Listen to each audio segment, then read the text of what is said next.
Hello, my name is Gerard. I'm Chief Executive Officer of Battery Age Minerals. We're a West Australian-based company that is focusing on our Ontario-based lithium asset, Falcon Lake. We relisted on the ASX in February, and we're really looking forward to what we're about to do with our projects going forward. Gerard, lovely to have you on the show. We've not met or spoken before. Excited to be talking about lithium, very popular at the moment. But just start with a little bit of background on yourself. Who are you? What have you done before? Yeah, thanks, Matthew. Thanks for having me. So, as I said, my name is Gerard O'Donovan. I'm originally from Ireland, as my accent could probably give away, but I'm based in Western Australia. I've been here for 12 years, working in the resources industry. Look, I did a bit of time in iron ore and a few other commodities, but I was extremely lucky in early 2016 to take a role with a company a lot of people would know called Pilbara Minerals. I joined the company early days when it was, there's an old story, Ken Brinston, a mentor of mine, talks about the tin shed in Fremantle. There wasn't many people working there, but it was a small group of people that had a dream about lithium. Lithium wasn't a very sexy commodity or metal at the time. It was little known, and we went from a sub $100 million company to a $12 billion company that it is now. I was there for about 5 years, and my role essentially was project manager for the stage 1 concentrator and mine development at Pilgangoora. So have a lot of experience in lithium, really love lithium, and now I'm really excited to deploy that moving forward in a new role with a really good team around me. You have, and you might want to sort of name check some of those names. I think most people have heard of some of them. So yeah, sure. Thanks, Matt. Yeah, so look, I was lucky that a few guys from Pilbara came and joined me. Once I joined Battery Age, there was a group of people that I really wanted to get around me to supplement my skill set. I'm not a geologist, full disclosure to everyone out there. I'm an engineer. So there was a couple of people I really wanted to assist. So Nigel Broomham was head of geology at Pilgangoora, a really experienced geologist who joined Pilbara around the same time as myself. He was there during exploration, resource development and production. So he's joined Battery Age as GM of exploration after a long tenure at Pilbara. Then on the ground in Ontario, we have a gentleman by the name of Taylor Smith. Now, Taylor is a geologist as well. He worked at Pilbara for about 3 years during the exploration phase, and a bit of a hands-on geologist, likes to be in the field, likes to see core coming out of the tube. And he's a guy who then provides us a feedback loop with respect to how we're going in Canada.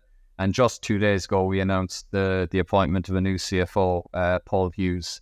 So Paul is just left Pilbara, and he's coming to join us as our CFO, a highly experienced finance professional, and again has an insight into the lithium market. So it's a group of guys who've done it before, a group of people who've an insight into lithium, and it's really exciting to have that support around me. Okay, right. So you're bringing the band back together again. So you got a bunch of ex-Pilbara guys, which says to me, or should say to me, and you can confirm it, is you're serious about building something.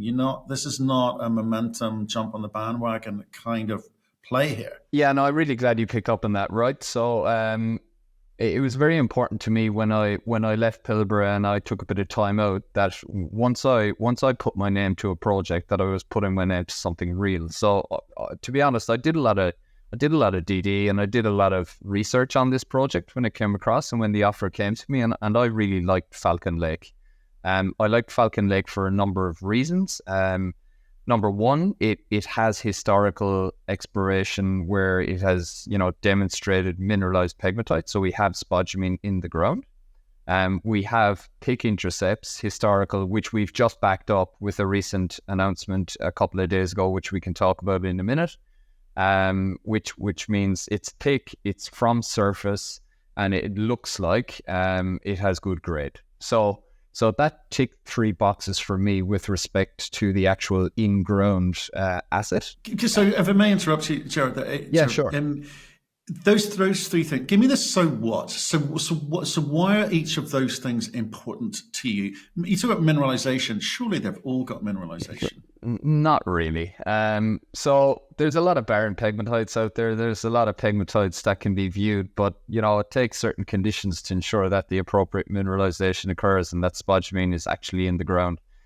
Now, I'll go a bit left field and say, actually, when I look at a lithium intercept now, I don't particularly look at the grade first up. I actually look at the thickness, because economics comes into play immediately. So if you have a nice thick intercept and it's mineralized, then you have the ability to mine that and potentially bring it into a producing asset. Now, obviously, you need scale to back that up. But if you tick three boxes, one being, thickness, okay, economics, because at Pilbara, we learned a hell of a lot about mining hygiene, ore loss, contamination, all these things which are now becoming hot topics of conversation, ore sorting, etc. That's one really good point. If you've got the grade that will carry, grade is king is a term that's bandied around in a number of other commodities. But also if it's from surface, you're not stripping back a lot of overburden, you're directly into the honeypot, so to speak, and there's an ability to make money. So those three sort of key checkboxes are ticked in an isolated section of our project, and then that unlocks all the potential of the rest of the property. And if we can continue to build that scale and find similar discoveries down the track, then we're in a really good position here to have something that has huge potential. So you talked about, you obviously picked this up and you saw a bunch of stuff that you like. So there's a bit of data that's come with this that's allowed you to kind of analyze it before you kind of allocate capital to it. So how did you pick it up?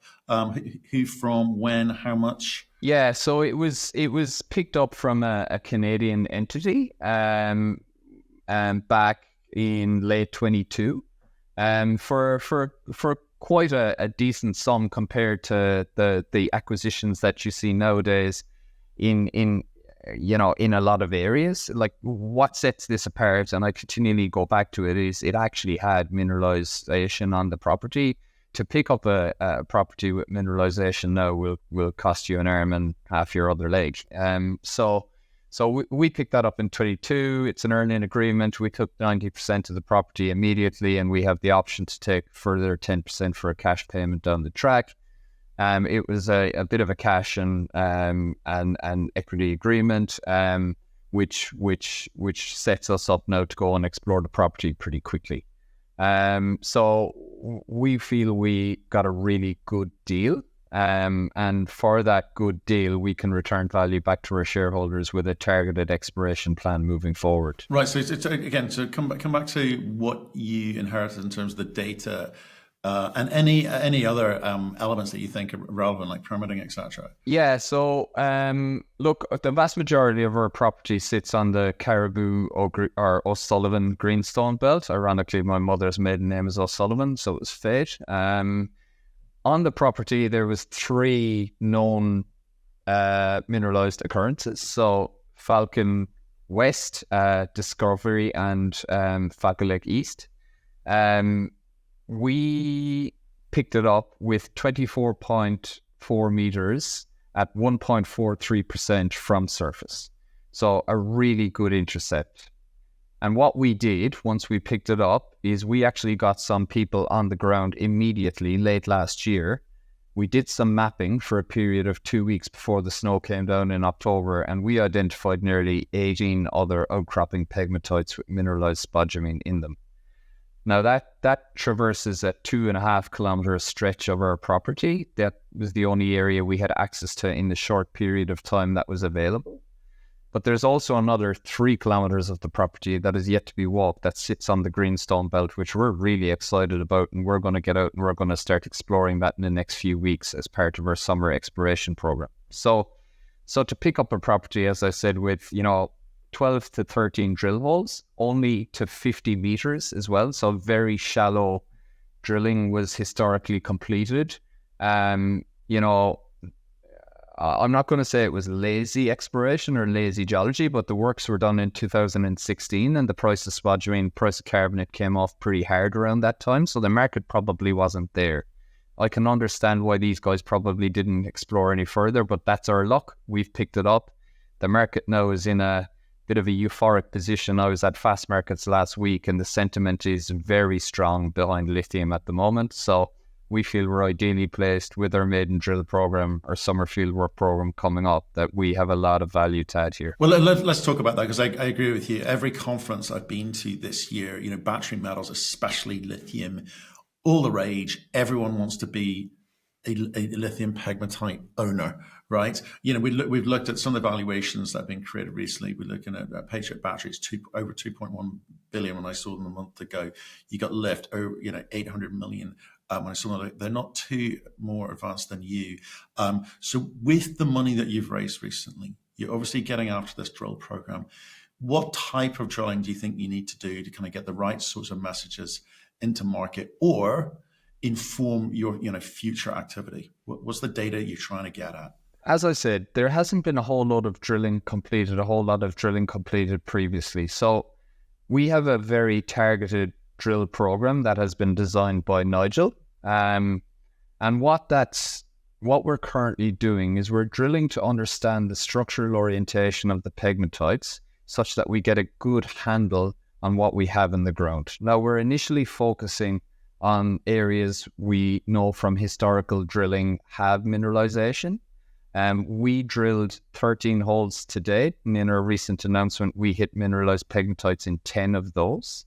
Now, those 10 holes are immediately informing us about the orientation of those pegmatites, and only today we actually rearranged our next 10 drill holes such that it's specifically targeted to bring us more information. So we haven't just slapped a random grid on top of this and are just drilling holes. This is really specific such that we gain further knowledge. And then when we go to drill a second program, it's far more beneficial, and we gather far more information, and we actually start to define what's in the ground a hell of a lot more. So we start to get a feel for tonnages, in-ground value, what we have.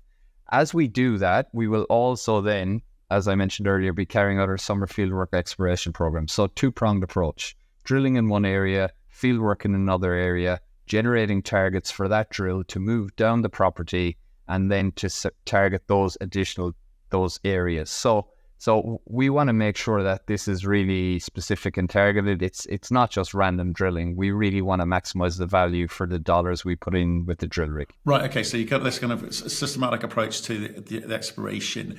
I suspect that's coming from what you learned at Pilbara. Pilbara now was a $15 billion company, Aussie company. What else are you bringing over in terms of your understanding and your approach about how you build things out that create $15 billion companies? What's the process? Yeah. So look, there's it's a great period to be in Ontario, right? It's heavily supported from a provincial level with respect to the build out of the EV supply chain. So Doug Ford's government over there, supported by gentlemen like George Pirie, who's the Minister for Mines. Victor Fedeli, Minister for Economic Development, they're actively working extremely hard to attract both OEMs, battery manufacturers, and mining companies into the region. And they're actively working even with us. So Minister Greg Rickford, for argument, the Minister for Northern Development and Indigenous Affairs, has assigned a policy officer to our company. They're already seeking advice from us with respect to how they can accelerate the development of mines, what the supply chain should look like, what the ability for multiple mines feeding into multiple concentrators or converters looks like. They see the experience we've had from working in this industry in Australia, and they're really trying to grasp that knowledge such that they can maximize the supply chain and the value and what they build out in Ontario. Coupled with that, Nigel has drilled pegmatites for a long period of time. He understands how to go about it with that systematic approach. Like I hate to say it, but there's not many people with pure lithium experience. It's a very new piece. A lot of the information has been locked up in certain areas such as green bushes in the south of Western Australia for a long period of time.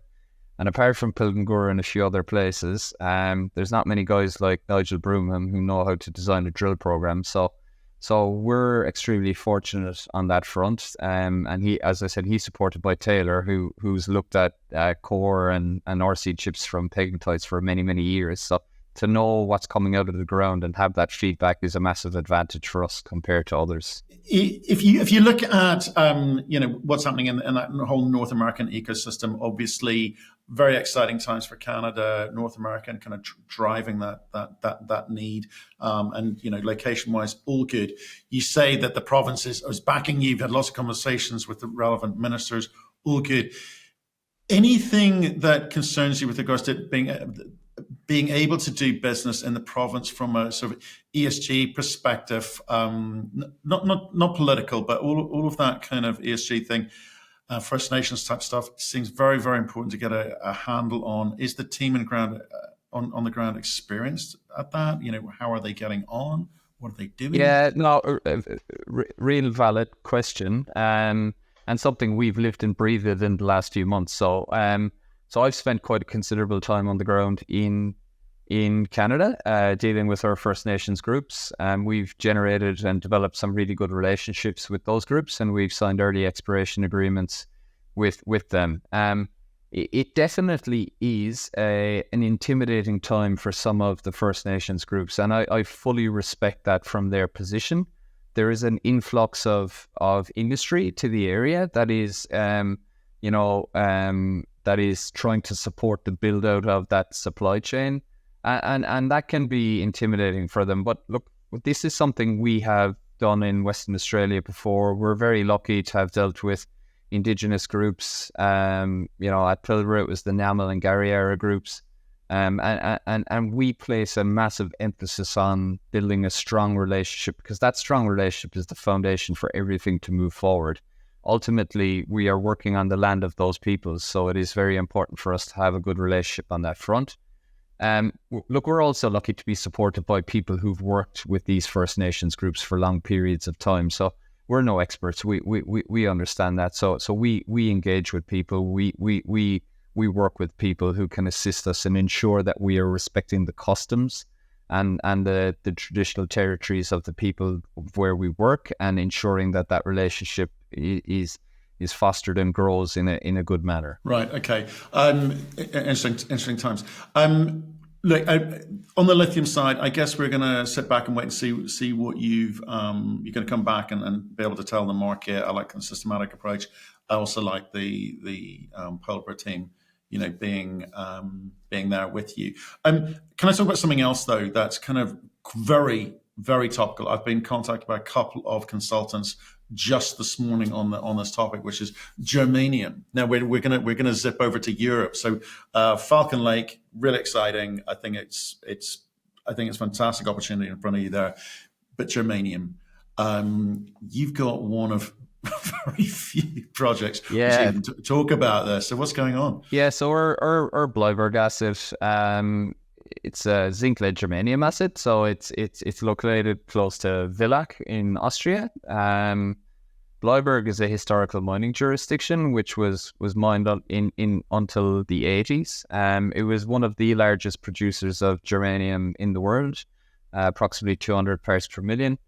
A lot of historical mine workings. So yeah, look, extremely topical at the moment with China's recent announcement banning all exports of two critical elements, one being gallium and the other being germanium to the Western world. And obviously a reaction from the Western world to say, okay, we'll put our own measures in place to satisfy this. So look, we're really excited about Bleiberg. It's an asset we have been working on in the background. We've been talking a lot about Falcon Lake. But we've engaged a really experienced geologist consultant who's assisting us on that front. He's been to Bleiberg. He's met with some of the old geologists who worked on the historical mine, and yeah, it's something we definitely will progress and are really excited about. It took some foresight from the people within our company to peg this ground, quite a while ago, and it's definitely bearing some fruit now, and we're really looking forward to doing some work on it. Yeah, so I forgot to actually explain to people what it's used for. So obviously we're talking about the manufacture of fiber optics, high-speed chips, military applications like night goggles. infrared radiation, all the kind of good stuff out there. So I know it's not kind of core for you, but obviously I guess that move by China is interesting. There's lots of sort of, and I don't want to be like, it's not an anti-China thing. I think it's a take control of your own ecosystem conversation, which I think Europe and North America are getting into. And look, right? Nada, having a potential asset in a jurisdiction like Austria, where you can have a traceable, sustainable supply of an element that is critical to the development of the world, is a very, very attractive prospect. We definitely live in the world of the sustainability, which I'm a massive advocate of, and that's why we feel it's located in a good jurisdiction as well to cater to that. Yeah, interesting times, and again, we'd love to hear from you as you kind of see what opportunities there is with the kind of Germanium project. You've also got copper gold in Morocco. I think beautiful country, beautiful people, but again, not kind of core focus, and perhaps we can talk about that another time. So with regards to what people can look forward to hearing from you for the next 12 months, you've got some money, you've got a plan. What are we going to hear from you next about? Yeah, so the strategy is pretty simple, Matthew. It's complete our maiden drill program as quickly as possible. So speed is king for us. We feel there's a niche in the market for us to bring a project, should it have an economical resource, to development as quickly as possible to satisfy the demand for lithium, which is insatiable. We know there's a structural deficit. So we will drill our maiden program. We will commence our summer fieldwork program, and all going well, we won't stop. That is the strategy. We will continue to drill, and in parallel to that, we will put development activities in place and in motion, including baseline environmental surveys and the like, to ensure our critical path is as short as possible. We'll continue to discuss with multiple groups who've already shown interest in our project, which is really, really good. And that's it. Speed is king, Matthew. We don't want to take the foot off the gas. That's the Australian way of doing things. That's the way we've developed projects. I talked about it previously. Pilbara was built from first drill hole to production in just over 3 years. It was an amazing journey. I'd like to replicate that. I'd like to do something similar. And with the group of people around me, the asset, the jurisdiction, the provincial and federal support, there's no reason why we can't do that, along with building great relationships with the local communities. So that's our job. That's what we'll do. That's how we'll try and return value to our shareholders. And the next 12 to 15, 18 months is going to be pretty damn busy for us, and we're really excited to get stuck in.